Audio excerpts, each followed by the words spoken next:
met tout en œuvre dans un délai raisonné et raisonnable pour que chaque usager guadeloupéen ait de l'eau à son robinet. Voici un peu l'espérance que nous avons tous pour notre pays Guadeloupe.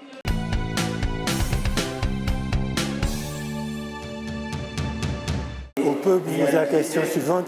Quelles sont vos impressions par rapport à ce congrès d'aujourd'hui?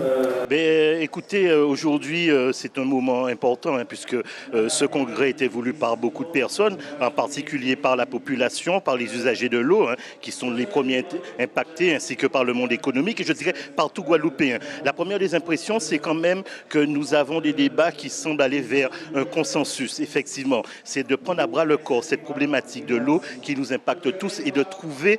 Les diagnostics ont été posés, nous les connaissons tous.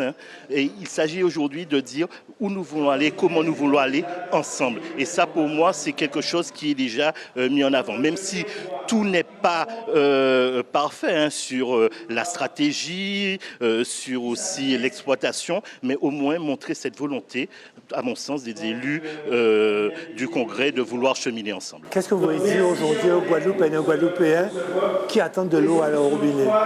Qu'ils ont raison d'attendre de l'eau. Ça fait trop d'années que nous subissons ces coupures, cet arrêt de l'eau dans nos robinets. Je leur dis simplement que ça prendra du temps. Ce n'est pas quelque chose de magique. Effectivement, malheureusement, j'aurais préféré dire en toute connaissance que ça ira très vite, mais nous sommes sur un principe de réalité. Nous sommes sur, vous entendez les résolutions, sur pratiquement un plan quadriennal pour pouvoir mettre fin je dirais, aux tournures, aux coupures tournantes, et simplement mettre tout en œuvre dans un délai raisonné et raisonnable pour que chaque usager guadeloupéen ait de l'eau à son robinet. Voici un peu l'espérance que nous avons tous pour notre pays Guadeloupe.